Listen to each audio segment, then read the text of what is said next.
and like a deep analysis. I wish someone would just give us here's what's going on, here's why it happened, and this is Egypt's position, this is Ethiopia's position, and here's the reasons why. Everybody heard the news about Ethiopia finally building the dam, and Egypt is furious.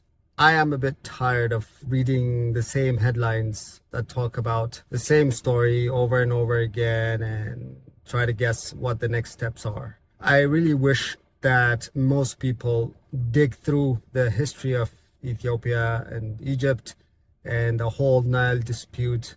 Now, I hope that this is not going to be a long video, because the Horn of African politics is just as complicated and as annoyingly intricated as the Middle East. I usually look at the Horn of Africa and its politics as the uglier cousin of the Middle East, because nobody pays attention to it, and it is a very strategic area. Whoever controls that Horn region, or whoever can influence the Horn of Africa, usually gains a lot of power doing it. Now, this Nile dispute, unfortunately, is complicated, and you have to include Ethiopia, Somalia, Sudan, Eritrea, and Egypt when you talk about this, and where things might go from there. So I hope in this video that I'm going to give you enough ideas on at least some of the viewpoints and some of the historical reasons why things happened the way they did, so that you have a better understanding when you read about it. I've searched a lot of places, and I've been looking online to see if there's any video that tries to explain this, and like a deep analysis. I wish someone would just give us here's what's going on, here's why it happened, and this is Egypt's position, this is Ethiopia's position, and here's the reasons why. So I'm going to start with Egypt's aggression towards Ethiopia. Since Ethiopia is the source of the Nile, Egypt always wanted to control it or influence it so that nothing happens. In the 1870s and 1880s, Egypt tried to project its power. It imitated the colonial powers. England and France basically wanted to colonize Ethiopia. So it succeeded in some part, where it controlled the port of Massawa. It controlled some parts of Somalia and some parts of eastern Ethiopia, mainly the city of Harar. That by itself is a whole other story. But in the end, Egypt lost. The government went bankrupt, and basically it became a protectorate of the British Empire. First thing the British did is to tell the Egyptians to get out. And the moment the Egyptians got out, the Italians took over Eritrea, and they also took over Somalia, or some parts of Somalia. And the Italians' intention was to colonize Ethiopia. As some of you may know, Italy lost that battle, but kept Eritrea and parts of Somalia as a colony. About 60 years later, they tried again to colonize Ethiopia, and that was World War II, and they lost. So this is the background. Hope I didn't take that long to explain it. Move forward to the 1960s. Ethiopia has been run by a very old Emperor Haile Selassie, and he decided to finally utilize the Nile River. He requested the United States government to go and do research on building a dam on the Nile on the western part of Ethiopia. This immediately sent Egypt into a panic. In the 1960s, Egypt developed a plan to weaken Ethiopia and make it fight itself, or be basically drawn towards its own internal conflicts and problems. And how did it achieve that? The answer is simple. They started to support different opposition and secessionist movements in Ethiopia. They were successful in persuading some Eritreans that Ethiopia was a colonial power. So the Eritrean Liberation Front, from its inception all the way to the end, was supported fully by the Egyptian government. The Ethiopians knew about it, but again, they were busy fighting civil wars, so there's not much they can do about it. So this is a known fact. Egypt was instrumental in making sure that Eritrea was separated. This served two goals. One, it made Ethiopia basically be struggling with internal conflicts, and it didn't have the capabilities to develop the Nile, put a dam there. And the second motive for Egypt to do that is to make sure that Ethiopia does not have any coastal outlets, so that it doesn't threaten its dominance of the Red Sea. And it worked. To this day, Ethiopia does not have a port, although historically all that region was controlled by an Ethiopian empire in one form or another for the last 2,000 years, and they used the ports for trade. This is a different story, but it is somehow related. That's why I put it here. The fact that Egypt supported Eritrea, and when I say supported, I'm not talking about like throwing money here and there. No, I'm talking about, had it not been for Egypt, this whole secessionist movement of Eritrea would not have happened. The Egyptians trained Eritrean opposition. The Eritrean opposition, I think it's called ELF or EPLF. It was based in Alexandria, away from prying eyes, and they also had a radio station that they actively used to basically spread their propaganda and their message to the Eritrean people. This led to a brutal civil war in Ethiopia, 17 years. Millions of people died. There was a famine that most people know about. So all of this would not be possible had it not been for Egypt supporting Eritrea and other secessionist powers. Move forward to 2011, when the Prime Minister of Ethiopia at that time revealed his plan to build a dam. This came as a big surprise to the Egyptians, and in 2011, the Egyptians were not in a good place. They had been suffering from weak economy, and Hosni Mubarak was in power for like 100 years. And basically the Arab uprising was afoot.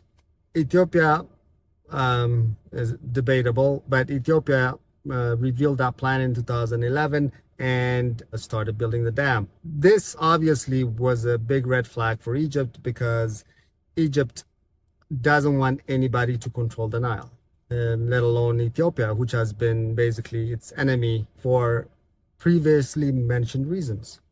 So from 2011 on, the different governments of Egypt, including the Morsi government, they want to disrupt Ethiopia's progress, just like they did in the 1960s.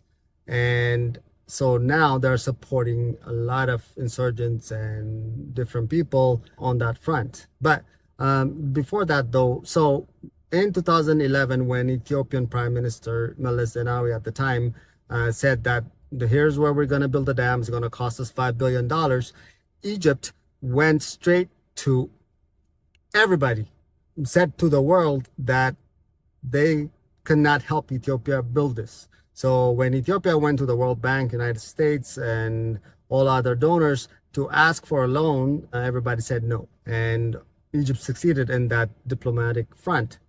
However, they underestimated the ambition of the Ethiopian peoples, and they didn't think that Ethiopia was going to be able to pull it off. It took them 14 years, but they did. And now they have the dam.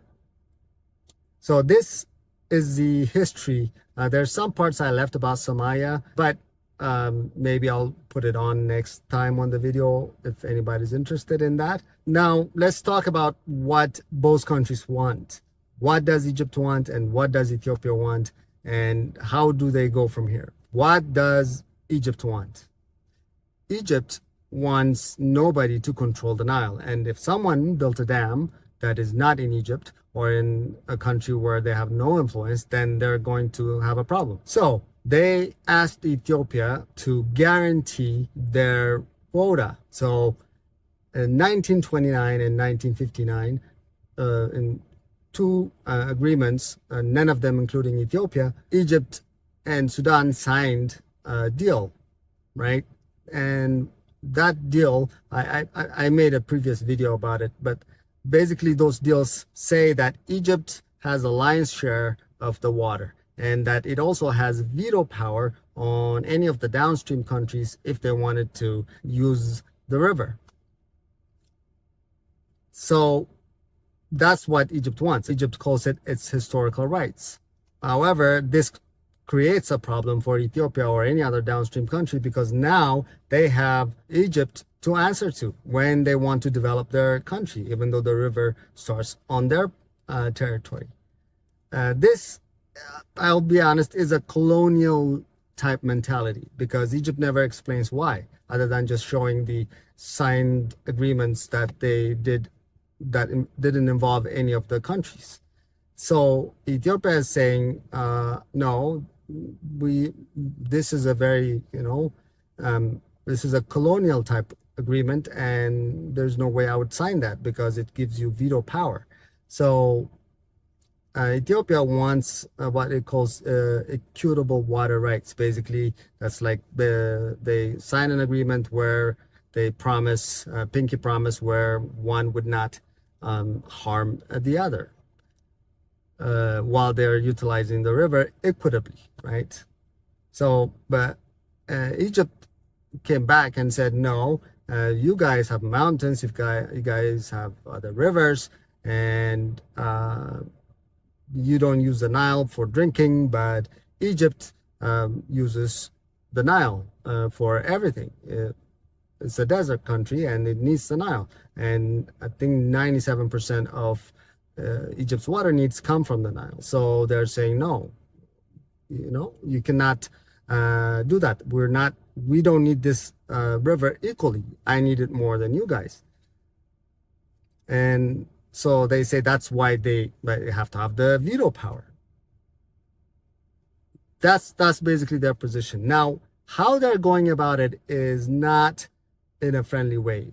They are basically trying to bully everybody. They threatened Ethiopia with war. They're always threatening them, and they're always saying it's on the table, even though now the dam is built, and I doubt if the Egyptians would try to invade Ethiopia or blow up the dam. Just there's no way of winning it militarily. Now, Ethiopia is saying that they're not going to harm Egypt and they're not going to use the water for agriculture because it's a hydroelectric dam, it's a gravity dam. So in a gravity dam, once you use the water, you cannot bring it back. You have to send it the other way. And since the Nile is a huge river with lots of volumes, they're saying that they're not going to harm Egypt and they will be nice. And Egypt says, no, we don't trust you. We want a legally binding agreement that guarantees, no matter what, that Egypt always gets its quota of water. And Ethiopia is like, why would I sign that? And that's where we are. Both these countries are like fighting now, and Egypt is in Ethiopia's business. Egypt is funding different opposition groups. Egypt is trying to arm Somalia. Egypt is trying to go befriend Eritrea and Congo and pretty much anybody that they could find, just so that it could create its own little gang to oppose Ethiopia. Ethiopia, while it finished the dam, it is still in a bit of a civil war. The whole situation in Somalia is also complicated because it signed a deal to get a port with Somaliland, which is not recognized, and Somalia got mad, and now Somalia and Eritrea and Egypt formed an alliance.